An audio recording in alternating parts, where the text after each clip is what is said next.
It's Teri Lucas, and welcome to, I don't know what I'm going to call this yet. I think I might start doing regular interviews like I did on my blog for a while. We'll have to see.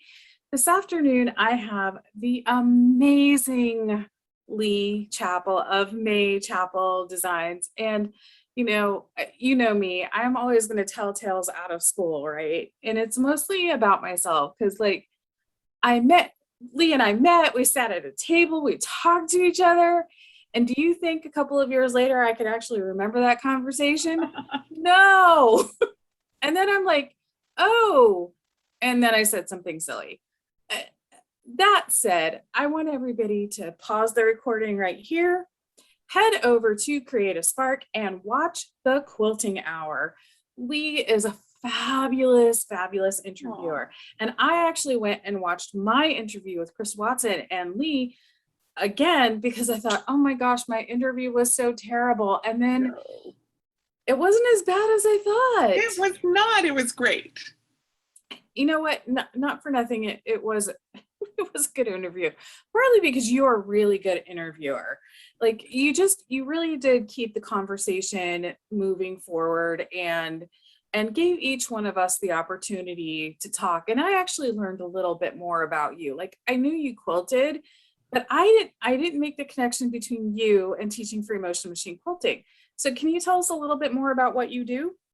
Well, so I design patterns and teach, and I sort of teach, I would say like my main classes are color oriented or focusing on piecing, kind of improving your piecing and that sort of thing. I do some beginning classes, and I have done some free motion classes, and I kind of started doing free motion because I do a lot of my own quilts. And so people had said, I'd like to take a class from you because it seems really attainable. Like my free motion is not, yours. It's not like really fancy. Yeah, it's very just, we're attaching all the layers. And I do really enjoy free motion. And I think my teaching style is pretty like relaxed. And I think that helps in free motion classes. I'm very, I don't get rattled, so I think that kind of helps people be at ease.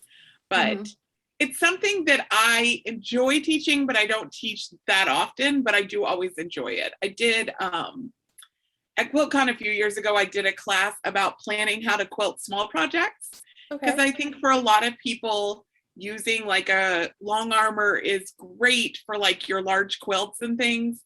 But if you make like a table runner or a wall hanging, it's really nice to know enough to be able to do that nicely. That's really fascinating. And it points out the differences, like I don't want to say the differences. It points out the uniqueness with each quilter. Absolutely. Right? You go for attainable, and like to me, this is attainable. Like, but it's a whole different mindset. It's a different level of attainable.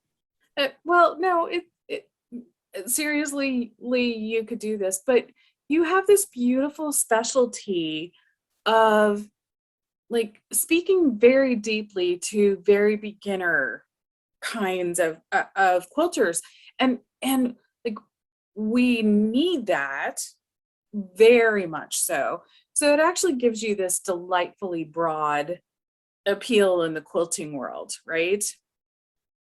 Yeah. And I was going to say a lot of my piecing classes are definitely more advanced quilters. And my Dresden classes will tend to attract more advanced.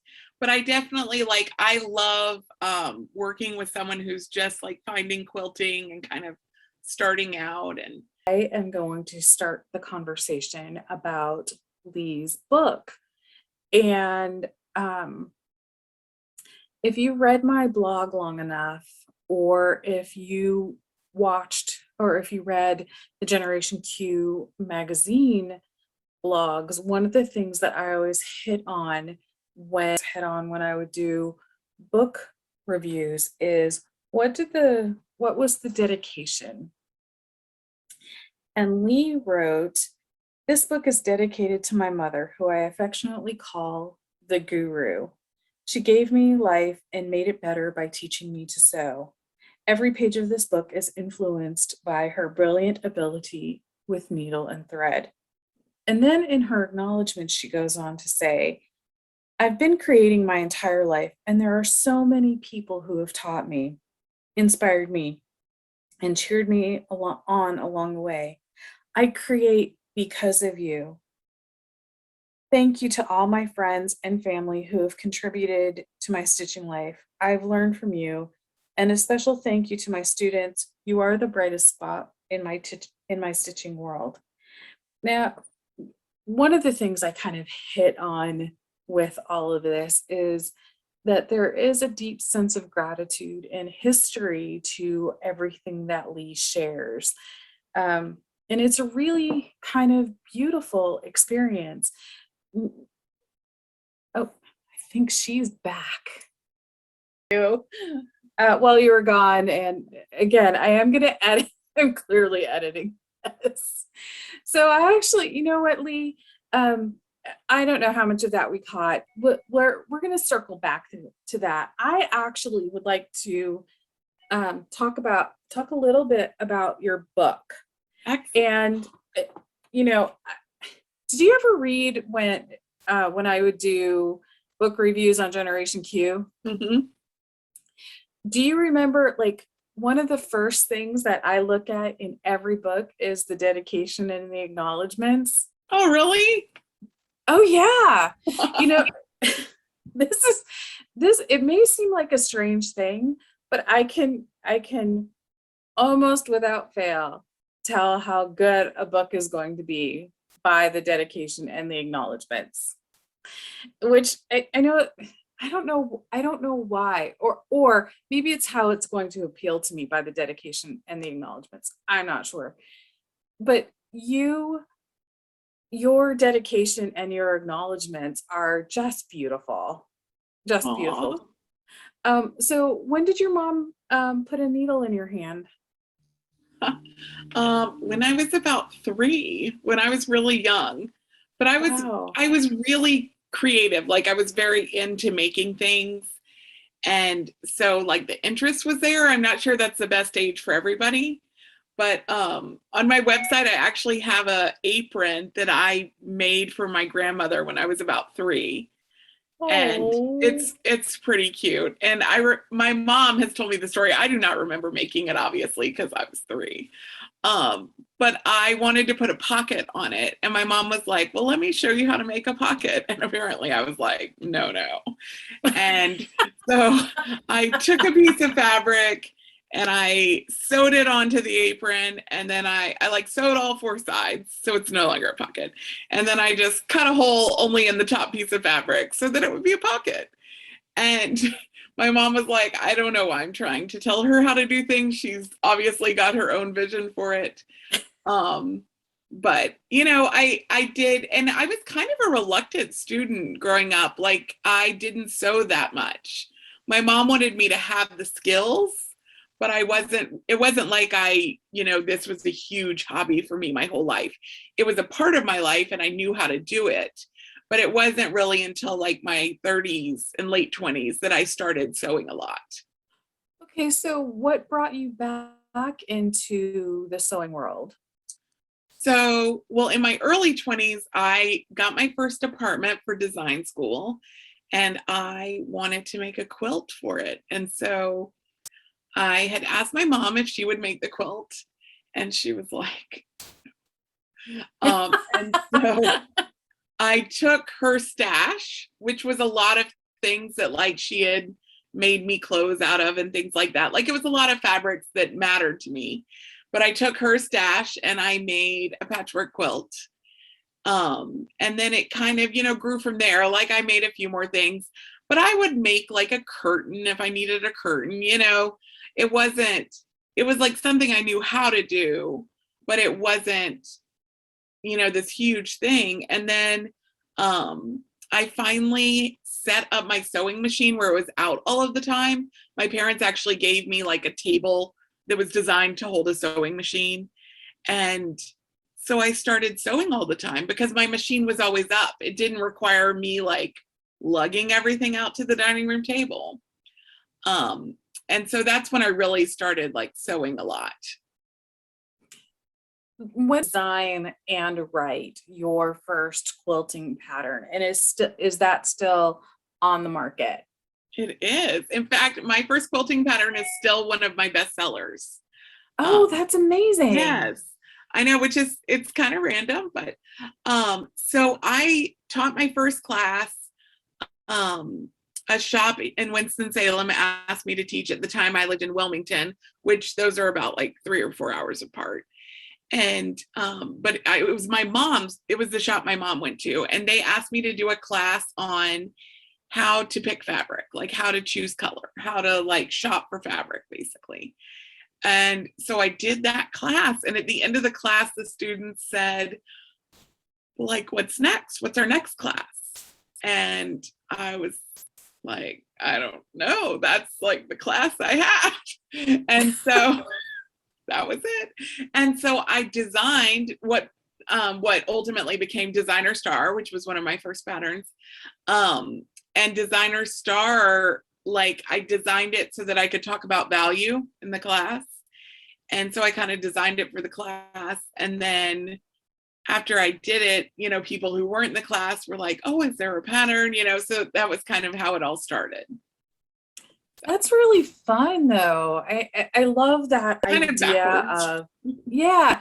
Well, no, I don't actually think it was. I think we all come into quilting, and we all land in some area of quilting that is kind of natural for us, but it seems totally like really backwards. I think in my interview with you, there are days when I am still surprised that I am a free motion machine quilting teacher, because I was that person who said, well, if it's not hand quilted, it's not a quilt.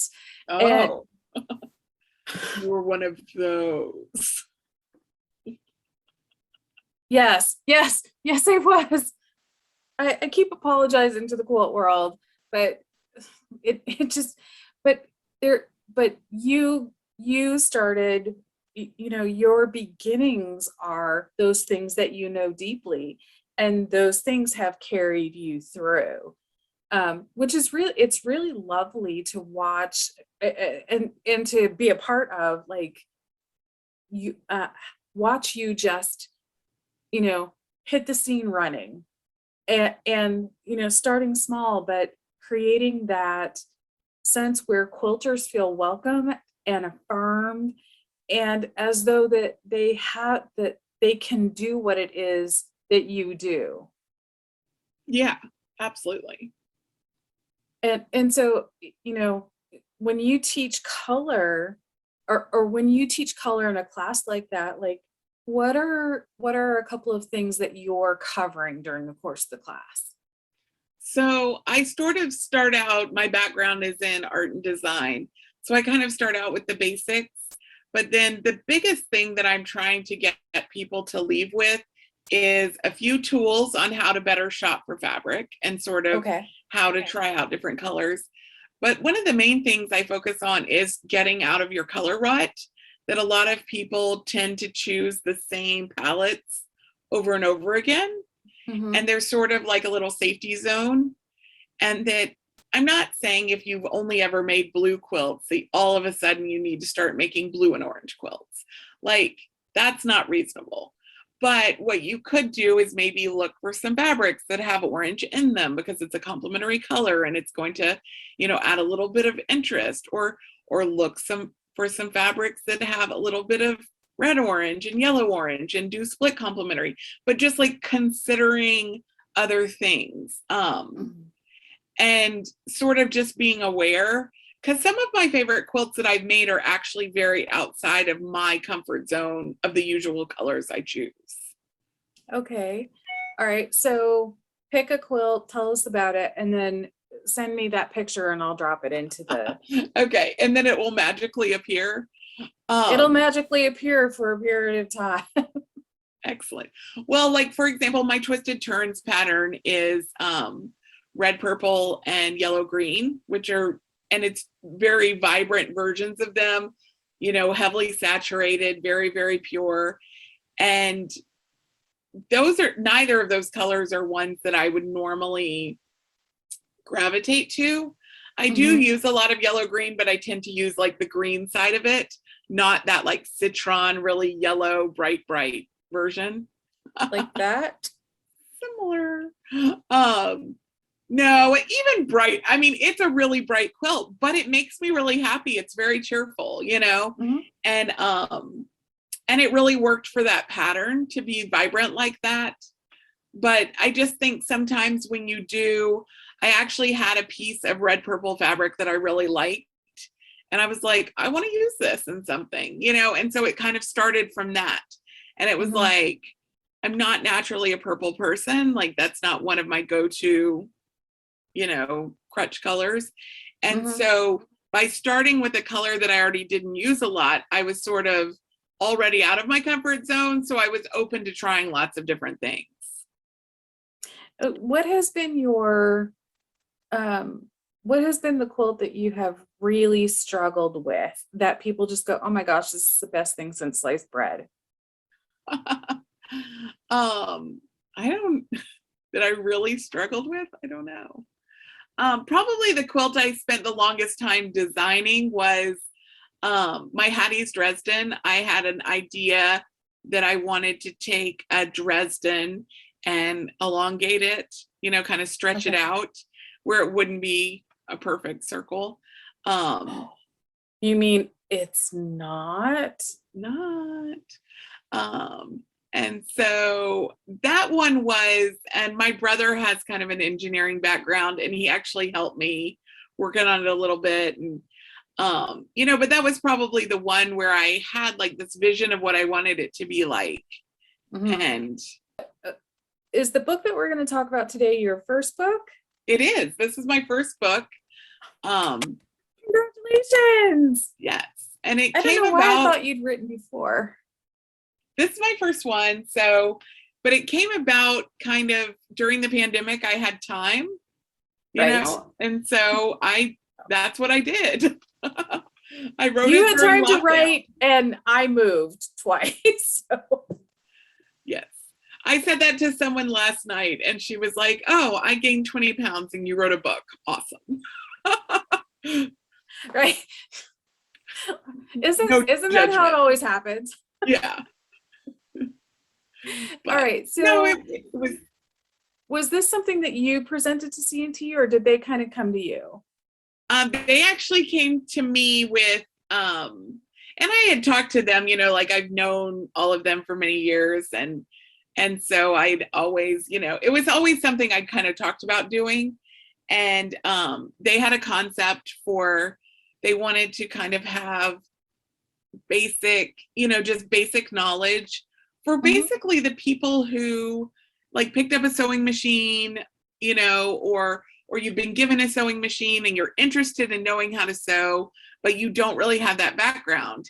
And I know a lot of people in the quilting world were taught by their mothers or grandmothers or, you know, a relative or a friend. But a lot of people are just like, this is something I want to learn how to do. And I think too, even people who were taught by someone else or maybe have been like learning online and, you know, going and watching videos and things like that to learn. The book is just a really like concise, basic bits of knowledge you need just to learn how to sew. You know, it starts with like, here's all the parts of your machine and this is what they all do and this is what they're called. Because I think when people are learning, it's like you don't even know enough to use your manual, you know, like you know something's going wrong, but if you've never sewn before, you don't know that that's tension or that you might have threaded it wrong or that, you know, and I have a whole page of just like common mistakes people make with their machines. There's a whole section on threads and I didn't want it to feel overwhelming. So especially like the threads and fabrics, I sort of was like, these are the ones I use the most common, you know, like, or commonly. These are like the the ones that if you learn about just these, you'll be good. Are there other kinds of fabric and other kinds of thread? Absolutely. Like, for example, I have your book and love how much you know about thread, but it's, like that's an overwhelming amount of information for someone. But your book is great for someone who's like diving in to kind of expand. But for this one, I think there's like 6 threads, and I was like, if you get these, you can do all this.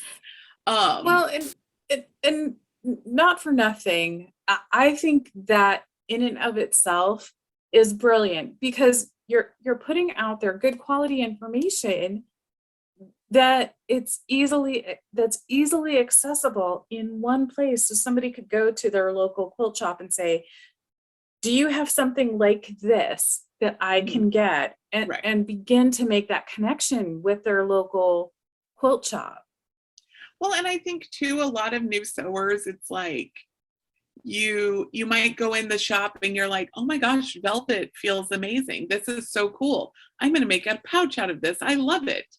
And the reality is velvet's very difficult to sew. It's not, it pulls, it's weird. It has a pile, So I'm like, in the book, I'm like, this is velvet. It's not the greatest beginner fabric, So like, I think there's things like that it's like, you don't know. And having someone just kind of put it out there is helpful. One of the biggest compliments I had is I have a very, very dear friend who is super talented as a seamstress. She knows so much. And I just, like respect her so much. And she sent me a text and she said, I just read your book and I've already learned 2 things, and it's like, I think even if you know a lot, you're going to take away. One of the things I talk about is, hold on, I'm going to grab one. Well, I may not have one nearby. Oh yeah, I do. A seam gauge. So I talk about a seam gauge in a book, and I love a seam gauge. I use it all the time. It measures, it's great. You can slide this up and down and mark things. Well, this is a point turner on the tip of a seam gauge. And so, did you know? And it amazes me If the look on my face did. It amazes me how many people don't know. But it's like, if you have a dedicated point turner, great. But if you're just starting out, I have a page of like, these are the tools you really need to get. And then these are the tools that it's super awesome to have. Because it's kind of, everyone says, oh, these are all the tools you need. Well, if you really just buy all that stuff, that's hundreds of dollars, and then add a sewing machine and fabric. And so I wanted to kind of say to people, like, this is the stuff that's really important. Do I have 7 different kinds of straight pins? Absolutely. Do I think a beginning sewer needs them? No, not at all. But do I think if you're planning on making a bunch of bags and things with stabilizer, do I hope that you're going to get pins like these with, a wider shaft that are stronger and aren't going to bend, versus getting like a quilting, silk head, tiny little, like 2 different, and I think that's what I wanted the book to be, was kind of just a guide of saying, like, these are the things that you really need to know. Well, I read your book this morning. Oh, because a quick light read. Well, okay. I'm reading it from a slightly different perspective. I'm reading it to essentially give a book review. So I'm sitting here kind of going through, all right, okay. So of course I look at the dedication and acknowledgements, because that's my bent, and that really does, oddly enough, it does give me a clue about the book. But then I'm looking at the projects that you have in here, and I'm sitting here thinking, these are the perfect projects that will give beginners the basic information, and they move from project to project and increase in skill level. The beautiful thing that you've done, that you can kind of see throughout each one of these projects, is you are clearly building on that previous skill level. And that's really delightful, because it's, they can kind of go, oh, look, I can make a tote bag.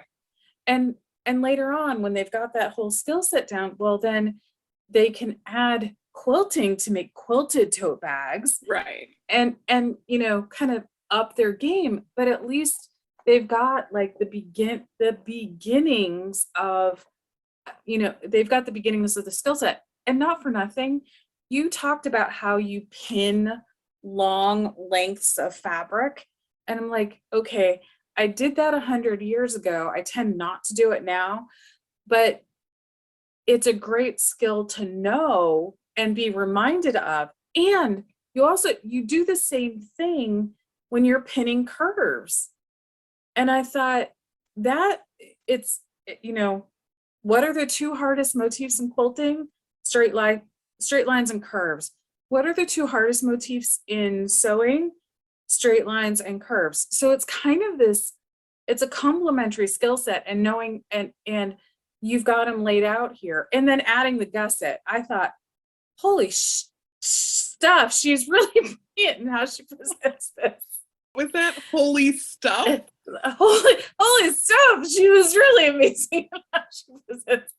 No, but seriously, I like how you talk about measuring the whole thing, and then again starting to pin from the center rather than pinning this way, because if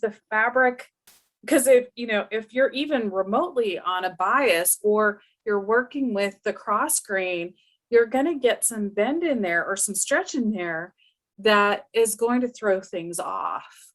Absolutely. Well, and I think also showing a picture of like how many pins I put in a gusset. I think when people are starting out, you don't have a visual. Like when someone says, oh, pin, and I said in the book, well, pin every 2 or 3 inches. And my mom was reading through the book for me, like she edited it at each stage. And she was like, you don't pin every 2 to 3 inches. And I was like, I don't, but I sure did when I started, And so right. I think too, it was like, I had to look at how I did things when I was like getting comfortable with them, Mm-hmm. And I think that helps people to know. I mean, and this isn't in the book, but even just, I was teaching Dresden's the other day, and I said, and I had intentionally sewed something wrong because I wanted to show them how to flatten it out.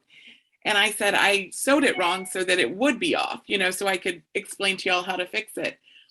And they said, well, is yours ever off? And I said, mine aren't, but I've made thousands of Dresdens, Right. And that's not like a brag, but it's like you've done it so much that no, mine aren't. But the average student and I say the do same that. thing to quilters all the time. Yeah. That the biggest difference between you and me is I have thousands of hours sitting at my machine doing what I do, and not for nothing. Even after all of this, and I think this is almost an across the board thing, I still feel like a beginner and a technician. I don't feel like an artist, even though I'm told that frequently. You're a really great designer. I like, do you, and not for nothing, Lee, seriously, you're a really good writer. Like this is like, if you're going to begin sewing anytime soon, or you've just started sewing, or you've been sewing for a while and you need a refresher, like this is the book. It's totally the book to get. And not for nothing, you can ask Tracy Mooney, but like if a book isn't speaking to, like, Tracy and I would kind of go back and forth with doing book reviews, because she would find a book really fantastic and I'd be sitting there going, so like I as a teacher think like I could teach from your book. It is essentially what I'm saying. Like, because you just present things as though like, hey, you can totally do this. And yeah, you probably don't pin as much. I mean, you clearly don't pin as much as you did when you first started, because you know how to manage things. You probably use a stiletto, but that is more of an advanced skill set. I like to live dangerously. I use my finger. I would do that more, but there's a picture on Facebook of when I stitched this finger. Oh, I have a little Yeah. scar on this one. It's cool. Okay, so when I had beginners come in, to the store where I was working, I would always, without giving vivid detail, I would share with them how I learned rotary cutter safety.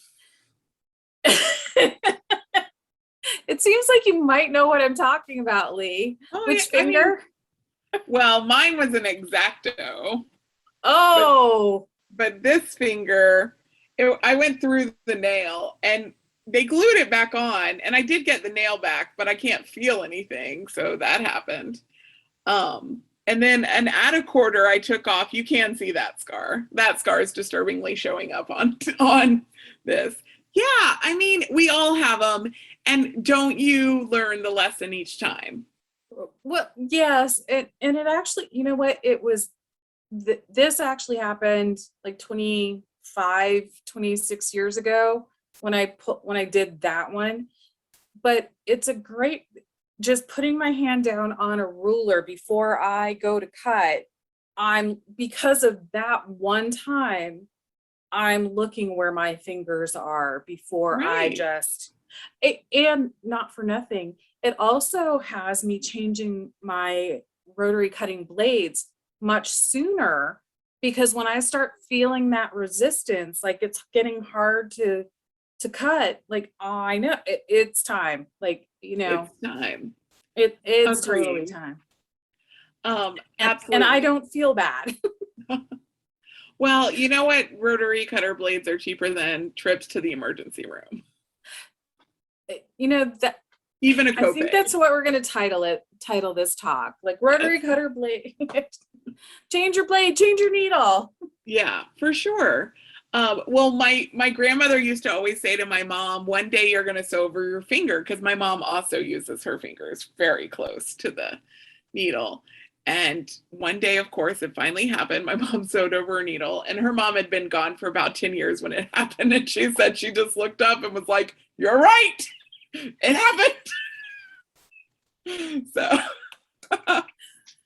but Yeah, yeah, I but mean, again, it just makes you aware. it So does. if you're new, friends, if you are new, if you Be are careful. if you're a beginner, then you know that this is going to happen at some point. It's okay. Everybody in the quilting community or the sewing community will commiserate with you, and we will start telling you our tales. And I have a terrifying picture on my phone if I have a student who's being really unsafe. Oh, it's grisly. And I'm like, look. Look, this is what can Yeah. happen. Yeah. Well, No, it's when I was working in this one particular shop, this was hilarious. I did not have to give details. All I have to do is, and I didn't get any blood on the quilt. And they're like, got it. yeah, exactly.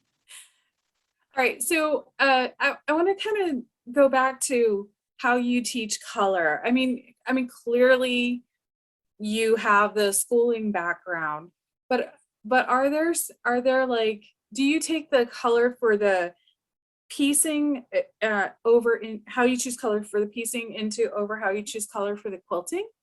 Oh, Teri, I use the same color for my quilting. A lovely 2600 dove gray. You know I'm not changing my thread. Come on. Hey, look. Almost every time. 2600 dove gray. Same as my piecing. So do I you do like, occasionally change colors, but if I do, it's always to match. okay. Yeah, there's one quilt I did. Again, I'll send a picture.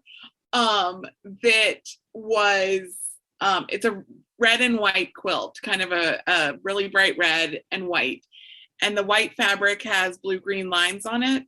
And then the quilt is bound in yellow-green. And I had the quilter use blue-green thread.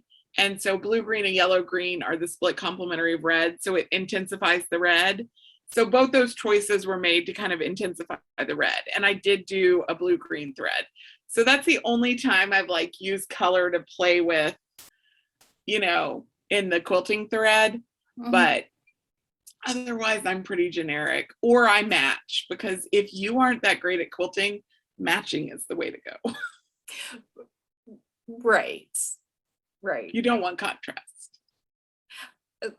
No, you don't want contrast.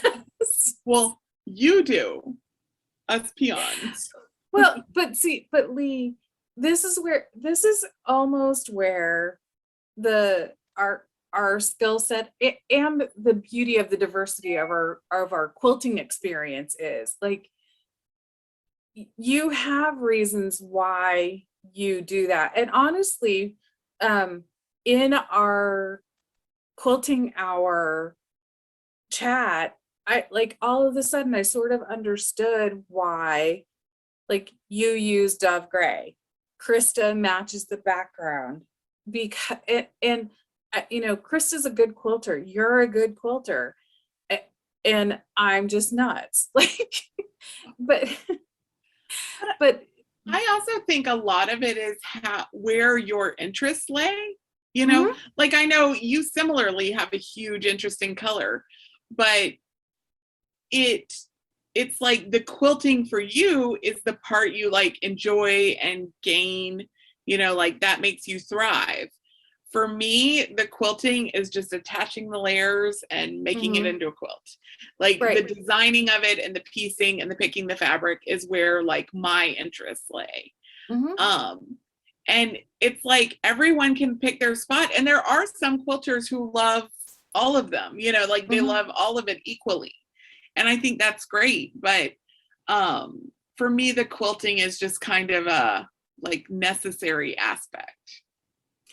But that was part of the insight gain for me, was that, like, for some people, this part of it I knew. Some people just don't like they just don't enjoy that part of it. There is a component to them where it is far too overwhelming. There are too many choices, and that's okay. Like, I get it.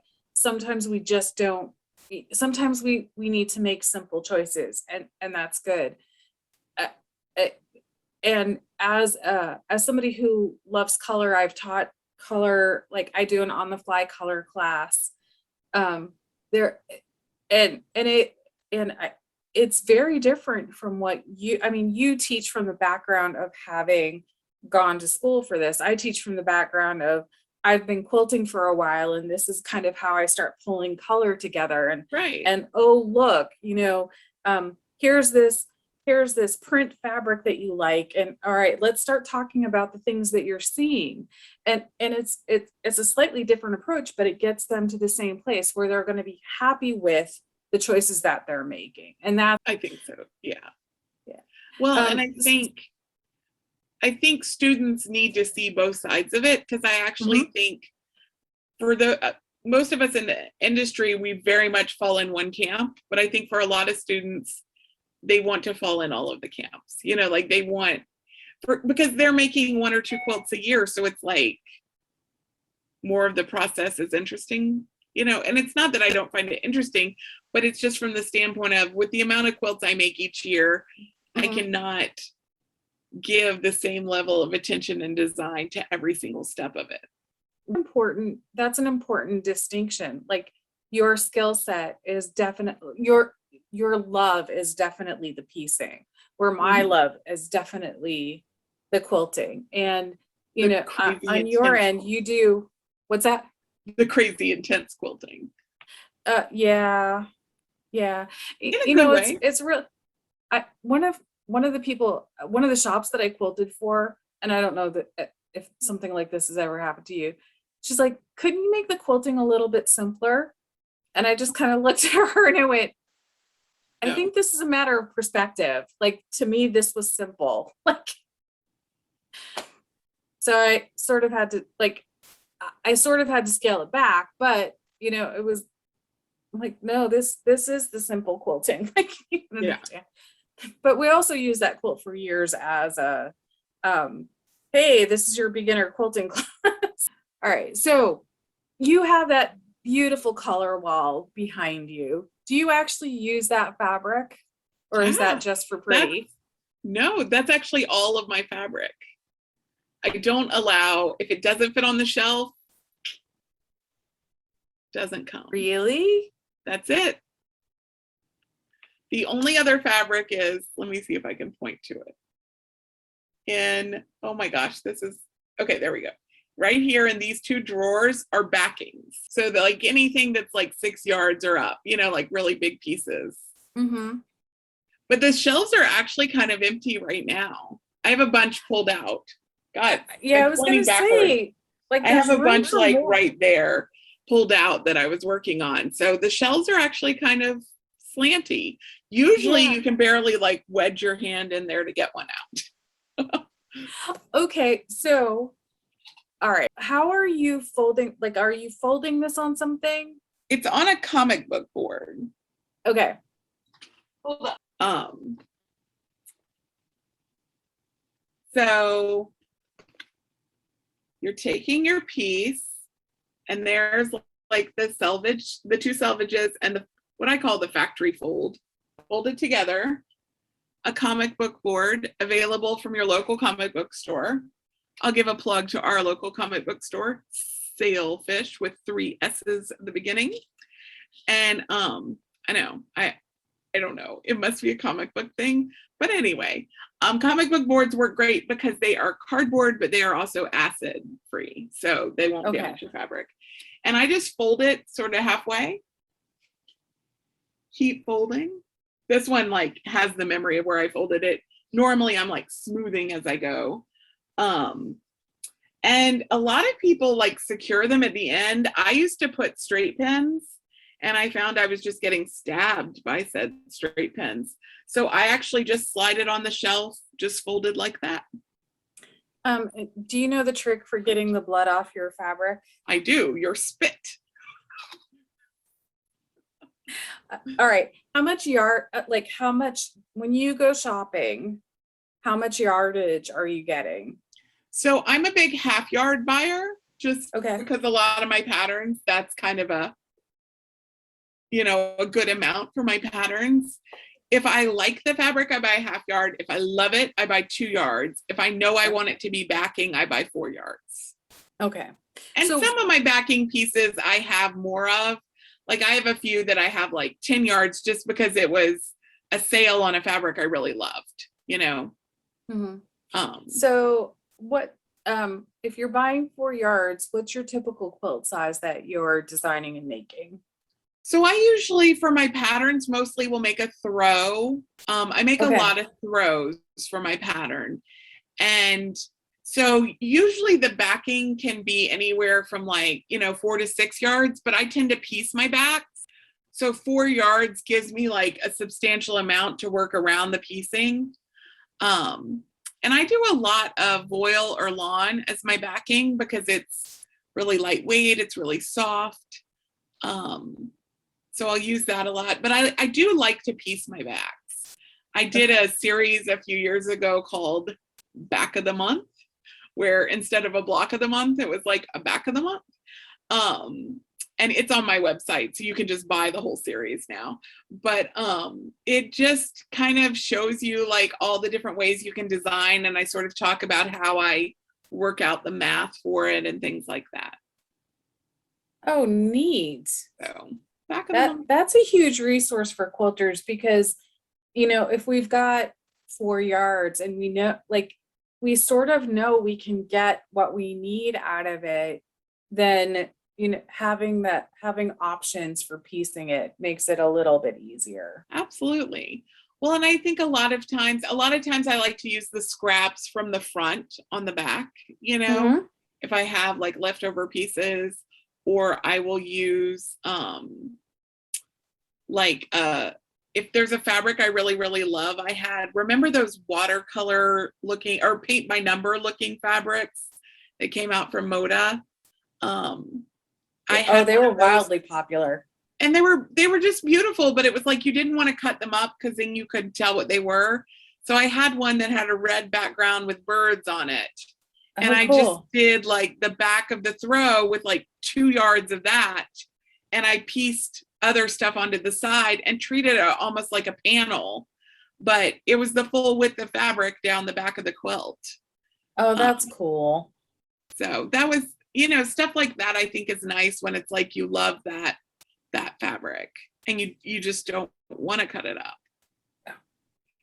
Yeah, and I just like I tend to buy like modeled and solids only because they're a great background for all the wackadoodle stuff that I have in my head. I'm sure you're All your surprised by quilting. that. Um, I'm sure. so you're buying a half yard to 4 yards depending on how you're going to use it. Are there particular fabric companies that you go for their lines? To me, your wall has almost a Moda feel, but it's not. I don't think it's fully Moda. Like, do you know what I mean? Yeah, I wouldn't say it's fully anything. Honestly, the one I buy the most is Wyndham. Okay, good. Mhm. Yeah, like that's probably the one I buy the most. And Free Spirit would be a really close. I don't know. That's a hard question. I never tend to buy a line. I tend to buy like a few prints. But I use a lot. I use a lot of Wyndham. I use a lot of Free Spirit. I do use Moda. I do use Robert Kaufman. But I think it's much more to like, I definitely have designers I use a lot. Like I have a whole Denise Schmidt shelf. That's a Denise Schmidt shelf. I love her fabric. I have multiple quilts that are just made from lots of different fabrics of hers.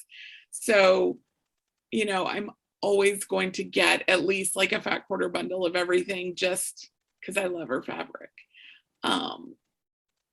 I love Carolyn Freelander's fabric especially for backgrounds. Like I tend to buy a lot of hers and just buy like, probably 2 to 4 yards because I want to use it as the background of a quilt. Mm-hmm. My stuff definitely has like a scrappier feel. And I consider it like a compliment when someone asks what line a quilt is when it's really just from my stash, like Right. that's the goal. Well, I mean, because in a grand sense, there are two things happening. Number one, you're curating well enough that it looks like it could be a line, but it also helps quilters start pulling. They can see that they can pull things from their stash and have it really look good. Right. Or they can pull things from different lines and have everything coordinate well enough that it has a cohesive look to it. Absolutely. Well, and one of my tips when I teach color classes is I tell people if they bought a bundle, like if you bought a fat quarter bundle or a 10-inch square, pack, whatever you bought, to go through it and pull out 1 or 2 that you don't love as much and to find something from your stash that goes well with those, that's the same colors and a similar like graphic style, and add in your own. And that way, if you make a quilt with that set, your quilt is unique because you've taken one print out, 1 or 2 prints out and added 1 or 2 new ones. And a lot of times, even just from the same designer, if you love Denise Schmidt, buy her current bundle, but throw in a few fat quarters from a previous line that have similar colors. And that way it feels more unique. Like it doesn't feel like it's just, that's Anna Maria Horner Bright Eyes. And you know exactly what it is, Mm-hmm. So Yeah, it helping quilters. Honestly, my favorite thing to do at the store was to teach that on the fly color class and see how the new quilters could gain, like, really rapidly gain color confidence. So yeah, I think my favorite one, and I wish I had a photo of this, was the black and purple quilt. It was black and purple log cabin. And she's like, I can do that. I'm like, of course. Who told you that you can't? You can do whatever you want. Yeah, exactly. And then another quilter said, oh, I thought you're supposed to use red in the center of the log cabin. Like that's a rule. And I'm like, I don't remember seeing that in the quilt police handbook. So Lee, like, all right, if we're coming up like on an hour here, and I just want to tell you, like, I just want to kind of go back to our interview and all of your interviews on the Quilting Hour. First of all, you did such a fabulous job. Like, it was the episodes were a delight to watch. Is this coming back? It is coming back. It is coming back. Do we have any sneak previews of who's coming?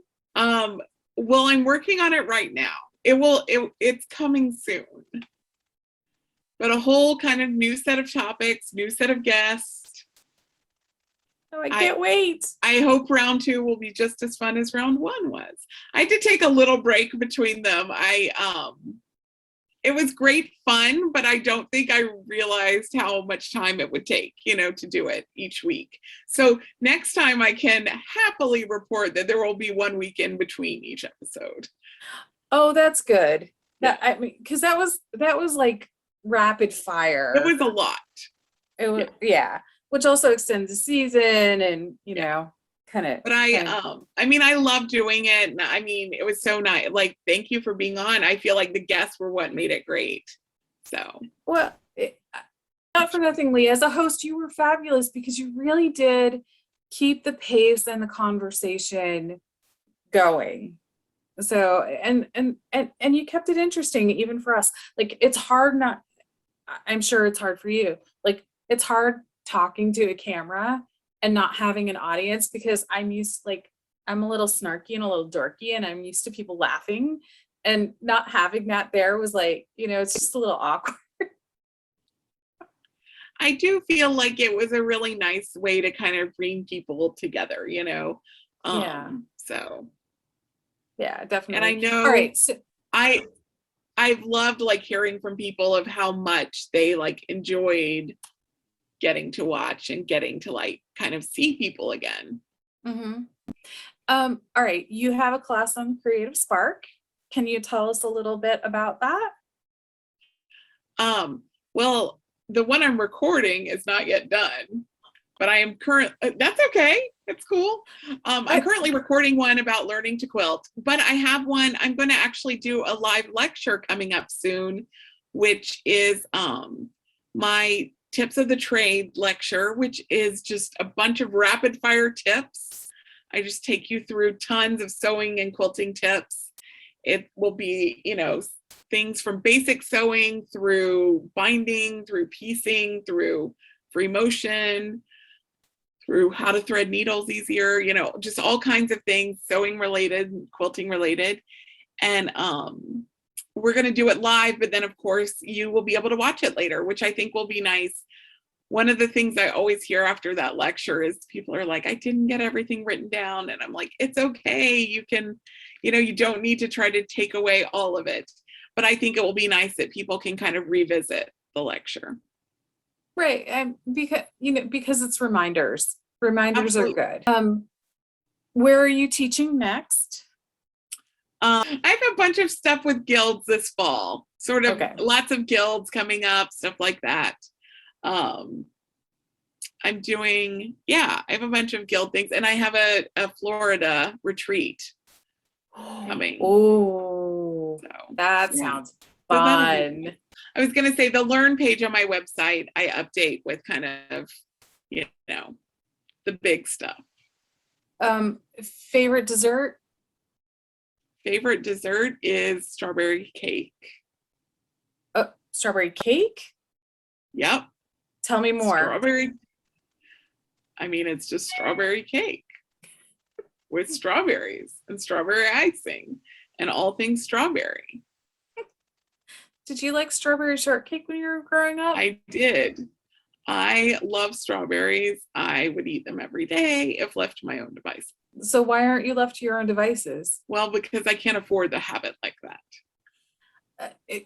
Yes. They are expensive, man. I would eat like a whole package a day. That's $5 a day.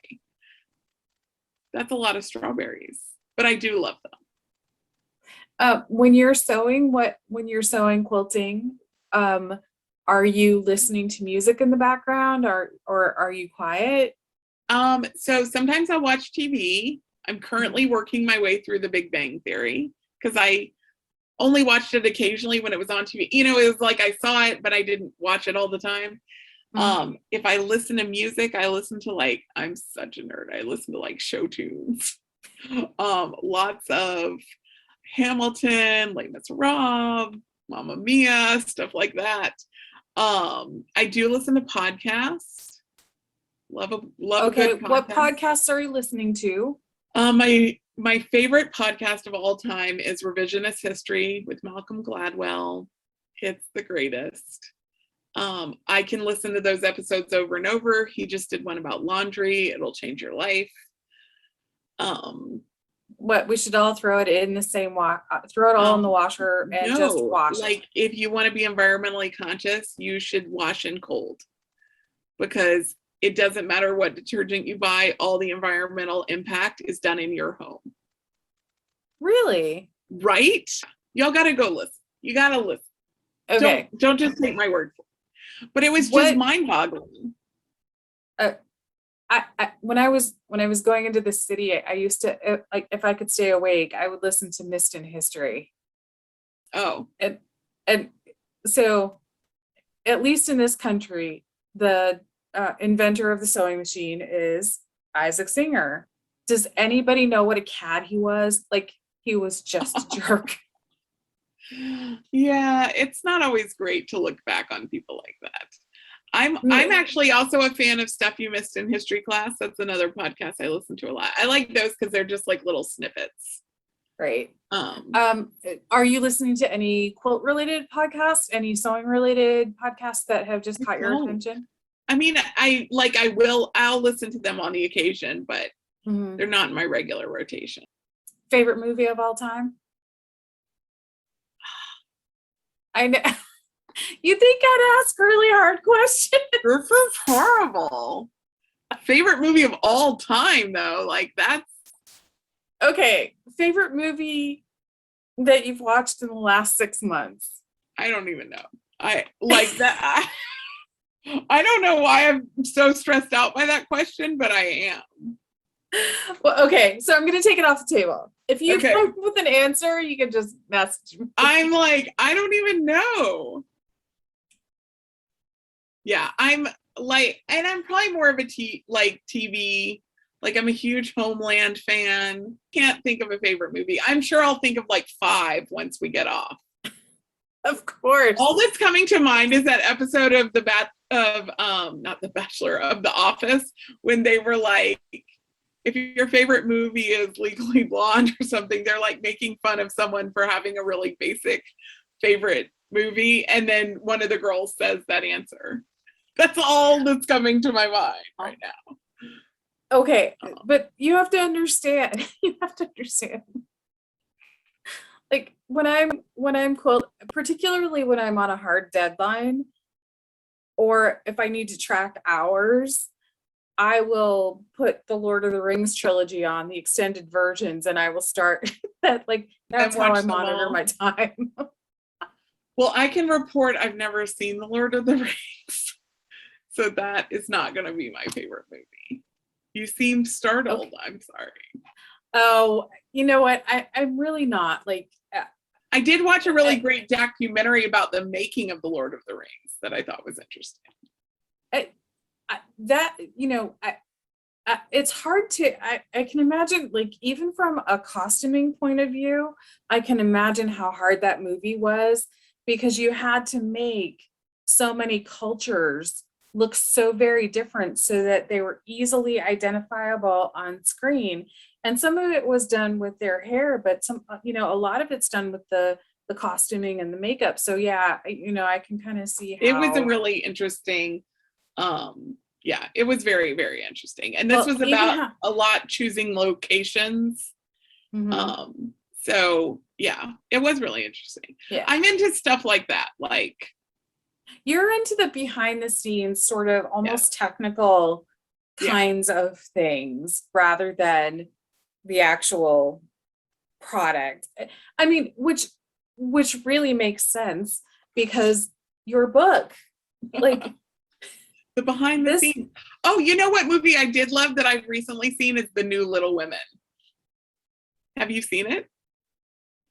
You need to. It All has to right, get my a good husband, costumes too.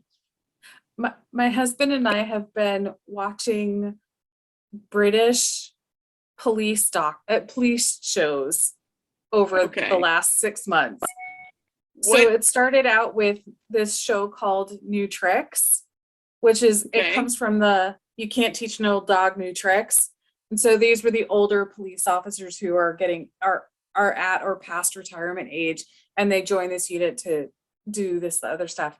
Then we just started watching Line of Duty, which is very current day, and it's sort of Matrix like in how twisted it, Oh. like the writing is off, like, and this is why like we can't stop watching it, because the writing is just off the hook good, and it's intricate and it's detailed and the characters are fascinating, and in episode 1, like the characters are fascinating, so it's like really drawn us in. Yeah, I will so have to add it to my list. it's on BritBox. Oh, okay.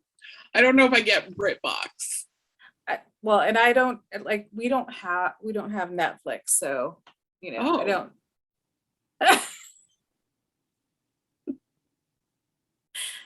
Wait, what? What What? century do you live in, Teri? How do you survive? I don't know. And when I connect to my internet, it goes. Just thought I'd share that. No, that's not my I can internet. see that. Yeah. Okay. Yeah. Quilters are so Yeah, thanks for having interesting. me. You're welcome. Thank you, everybody, for joining us. Don't forget to visit Lee's website, which I will put like right here. Her website will be right there, so that you can go over and visit Lee, or it'll be in the show notes that are included. But go visit Lee's website. Ask your local quilt shop to get her book. It is really the best book. And this is something that you can use with kids, you can use with any beginner sewer, or as a refresher for yourself. So go ahead and grab Lee's book. I will put a link to that in the notes as well. And I just want to thank you all for coming and joining us. And also don't forget to go over to Creative Spark for the quilting hour. And I will look forward to seeing you for the next interview. And I do have a really interesting guest lined up for that. So thank you for joining me, and we'll chat soon. Thanks.